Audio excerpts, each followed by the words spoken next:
Anda kembali di Sindo Malam bersama saya Aya Nufus. Pemirsa, Mahkamah Kehormatan Dewan atau MKD DPR RI memanggil anggota fraksi PDIP Julius Setiarto terkait pernyataannya soal Partai Coklat atau Parcok. MKD DPR memeriksa Julius sebagai terlapor untuk memberikan keterangan soal pernyataan Partai Coklat yang dilontarkannya di media sosial. Sementara sang pelapor yakni Ali Hakim Lubis yang merupakan anggota DPRD fraksi Partai Gerindra sudah lebih dulu periksa pada Senin kemarin. Parcok sendiri merupakan istilah untuk pengerahan aparat kepolisian pada Pilkada 2024. Seluruh upaya dan aktivitas politik ilegal yang dilakukan oleh polisi secara sistematis dan terstruktur itu. Sebelumnya, mengutip hasil investigasi salah satu media nasional, Julius Setiarto dalam akun Instagramnya membeberkan peran polisi dalam kontestasi Pilkada 2024. Ia menyebut polisi secara aktif menggalang dukungan untuk memenangkan calon-calon tertentu. Spekulasi keterlibatan aparat kepolisian pun bermunculan karena diduga ikut mempengaruhi hasil pilkada. Dilakukan oleh polisi secara sistematis dan terstruktur itu.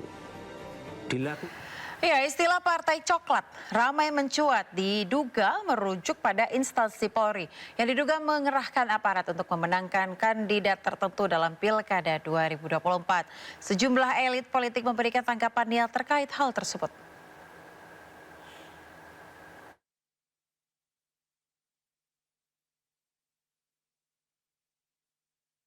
Netralitas aparat dalam kontestasi pemilihan umum kembali dipertanyakan. Istilah Partai Coklat diduga merujuk pada instansi Polri. Salah satu yang kencang menyuarakan soal istilah Partai Coklat, yakni anggota Komisi 1 DPR RI, Yoyok Rio Sudibyo. Hal tersebut disampaikan secara terbuka di forum rapat Komisi 1 bersama Menteri Pertahanan Syafrin Syamsuddin dan Panglima TNI Jenderal Agus Subianto. Di media ini yang lagi kencang-kencangnya ini Pak, katanya ada partai baru. Apa partai baru? Partai Coklat. Nggak mungkin kalau kita nggak tahu kok.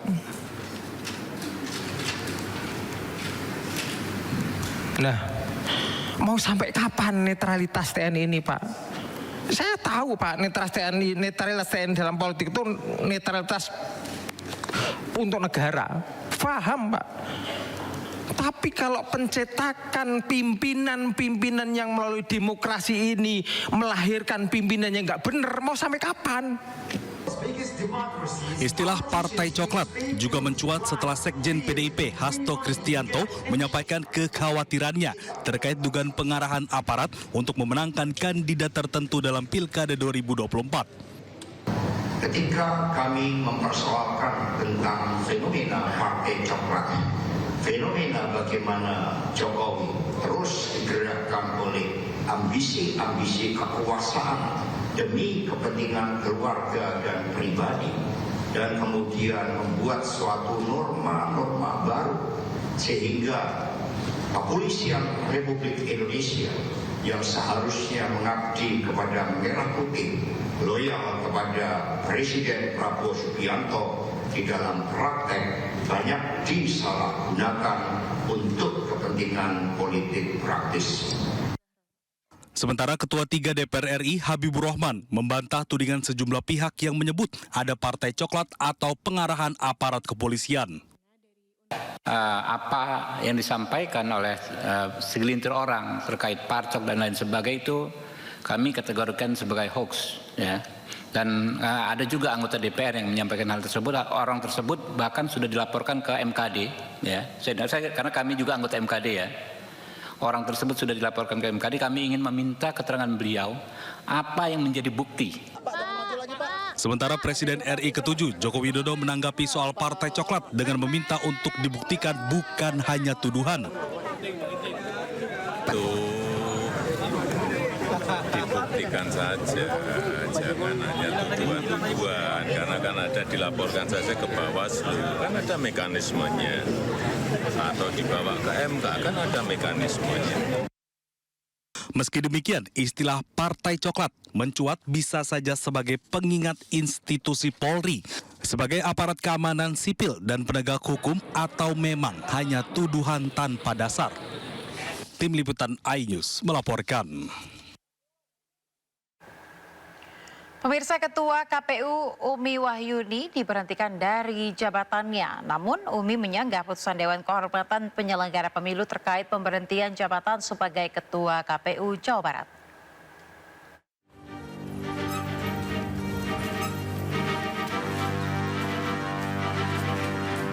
Setelah pembacaan putusan pemberhentian Umi Wahyuni sebagai Ketua KPU Jawa Barat oleh Dewan Kehormatan Penyelenggara Pemilu atau DKPP, Umi Wahyuni menyebut jika dirinya masih menjabat sebagai Ketua KPU Jawa Barat. Hal ini dikarenakan Umi belum menerima surat pemberhentian dari KPU RI. Menurut Ketua KPU Jawa Barat, dirinya tidak mengetahui jika ada yang melaporkan ke Gakumdu. Meski demikian, Umi menyanggah atas putusan DKPP terkait pemberhentian jabatan sebagai Ketua KPU Jawa Barat. Saya sebagai pribadi sangat menghormati keputusan dari DKPP selaku lembaga kode etiknya penyelenggara.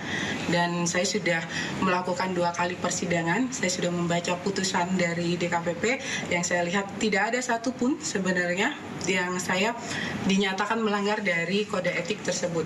Saya tidak tahu kenapa putusannya sedemikian rupa, tetapi secara pribadi dan secara personal saya juga berhak untuk mendapatkan keadilan. Nanti ketika sudah ada putusan dari KPRI, insya Allah saya akan melakukan banding terkait dengan apa yang diputuskan oleh DKPP melalui PT UN. Sementara Komisioner KPU Jawa Barat Abdullah Syafi'i memastikan bahwa proses tahapan pilkada yang sedang berjalan tidak akan terganggu. KPU Jawa Barat tetap solid dan menghormati keputusan Dewan Kehormatan Penyelenggara Pemilu atau DKPP RI karena bersifat final dan mengikat. Kami memastikan itu tidak akan mengganggu tahapan yang sekarang sedang berlangsung untuk tahapan pemilihan gubernur dan wakil gubernur maupun tahapan yang berlangsung di kabupaten kota sekarang. Saya kira kita punya sistem, kita punya personil, kita punya tim sekretariat yang tangguh, kita juga ada tim KPU juga masih tetap utuh bertujuh. Kita akan tetap menyelenggarakan seluruh tahapan itu sebaik-baiknya. Diberitakan sebelumnya DKPP memutuskan Umi Wahyuni untuk diberhentikan dari jabatan Ketua KPU Jawa Barat dikarenakan melanggar kode etik. Putusan ini diumumkan pada hari Senin kemarin. Dari Bandung dan Cirebon, Jawa Barat, Ervan David dan Miftahudin, iNews melaporkan. Pemirsa, ratusan warga Kota Banjarbaru, Kalimantan Selatan berunjuk rasa di depan gedung DPRD Kota Banjarbaru. Massa yang didominasi emak-emak menuntut digelarnya pemilu ulang karena dinilai penuh kontroversi. Anggota Dewan, Ketua Dewan, Acil Nena, Fedin pedagang budak nih ada ngarakan. Hidup sudah sulit di negara kodohani, hidup sudah sulit tak. Pakai rakyat. Massa yang menamakan diri Gerakan Masyarakat Peduli Demokrasi pada di depan gedung DPRD Kota Banjarbaru untuk berunjuk rasa. Melewati Jalan Dr. Murjani, massa sampaikan sejumlah tuntutan. Di antaranya, minta digelarnya kembali pemilihan ulang untuk calon wali kota dan wakil wali kota Banjarbaru karena hak suara yang disalurkan saat pemungutan suara tidak sah.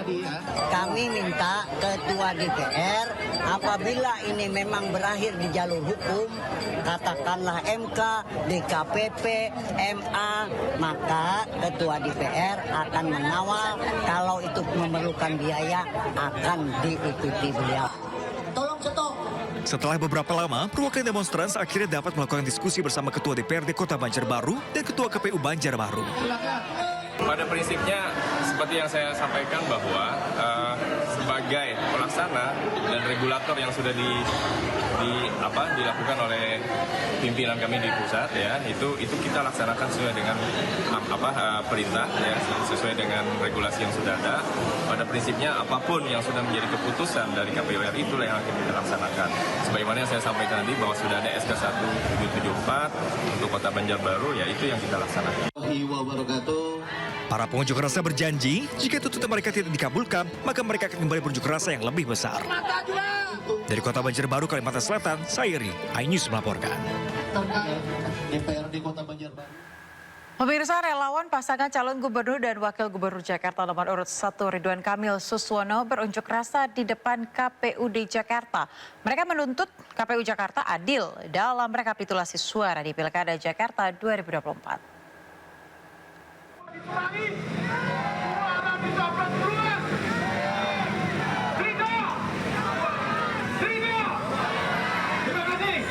Masa pendukung pasangan Ridho menyampaikan keluhannya kepada KPU Jakarta atas penyelenggaraan Pilkada 2024. Mereka menilai banyak ketidakadilan yang terjadi dalam Pilgub Jakarta.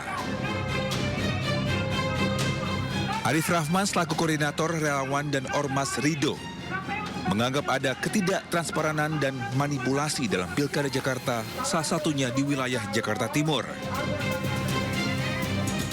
Adanya titik manipulasi ini. Manipulasi dalam arti penyebaran dari C6 yang dilakukan oleh KPUD Jakarta yang menurut kami ini kurang fair dan kurang transparan. Yang mana satu, tidak melibatkan RT. Yang kedua adalah para warga Jakarta ini tidak mendapatkan C6 itu, misalnya orang yang sudah meninggal juga diberikan C6. Jadi menurut kami ini tidak fair dan tidak meratanya pembagian itu. Sementara itu, Komisioner KPUD Jakarta Astri Megatari menyatakan KPUD Jakarta masih menunggu rekomendasi dari Bawaslu terkait dugaan kecurangan yang dilaporkan tim Ridho. Untuk terkait dengan hal tersebut, memang kami terus berkoordinasi ya dengan KPU Kota Jakarta Timur, khususnya karena lokus kejadiannya kan di Jakarta Timur ya. Kemudian hal tersebut juga sudah ditangani oleh teman-teman dari Bawaslu, sehingga kami di sini menunggu hasil rekomendasi dari Bawaslu. Sebelumnya, tim relawan Ridho mengaku temukan 18 surat suara yang sudah tercoblos di TPS 028 Pinang Ranti, Makassar, Jakarta Timur.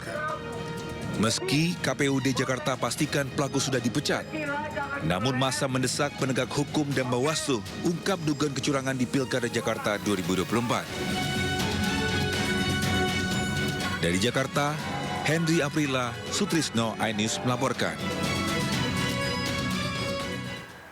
Pasangan Cagup-Cawagup Jakarta Pramdul unggul sementara pada rekapitulasi tingkat kecamatan. Pramdul unggul di 42 kecamatan dari total 44 kecamatan yang ada di Jakarta. Tim pemenangan pasangan Pramono Rano mengklaim menang telak di seluruh kecamatan pada Pilkada Jakarta 2024. Pramono Rano memperoleh suara sebanyak 50,07% dari total jumlah suara. Dengan kata lain, pasangan Pramono Rano unggul di 42 kecamatan dari total 44 kecamatan yang ada di seluruh wilayah Jakarta. Pramdul memperoleh suara 2.183.239 suara. Perolehan ini menempatkan Pramrano di urutan teratas mengungguli pasangan RK Suswono dan Darmakun. Pramrano unggul merata di seluruh kecamatan, terutama di Jakarta Barat dan Jakarta Selatan yang unggul di seluruh kecamatan. Dan kita akan mengumumkan berdasarkan hasil rekapitulasi di 44 kecamatan dan formulir D, hasil kecamatan KWK Gubernur, kami sampaikan bahwa pasangan nomor urut 3 Mas Pram Bangdul memperoleh suara, saya sebutkan ya, untuk paslon 3 2.183.239 suara, sama dengan 5,007%. Nah, 50,07 atau 5. Rekapitulasi suara Pilkada Jakarta di tingkat kecamatan telah rampung dilakukan. Sementara itu perhitungan suara di level Kota Madia akan dimulai hari ini untuk Jakarta Utara dan Jakarta Timur. Untuk seluruh kecamatan di DKI Jakarta seluruhnya sudah selesai melaksanakan rekapitulasi. Tinggal ada beberapa kecamatan yang hari ini masih melakukan pencermatan dan juga kemudian dilanjutkan dengan pleno penetapan di tingkat kecamatan. Namun ada satu di tingkat kabupaten sudah selesai melakukan rekapitulasi, yaitu di Kabupaten Kepulauan Seribu. Kemarin ini proses rekapitulasi tingkat kabupatennya sudah selesai dijalankan. Dari yang sudah siap untuk tingkat kabupaten desa apa?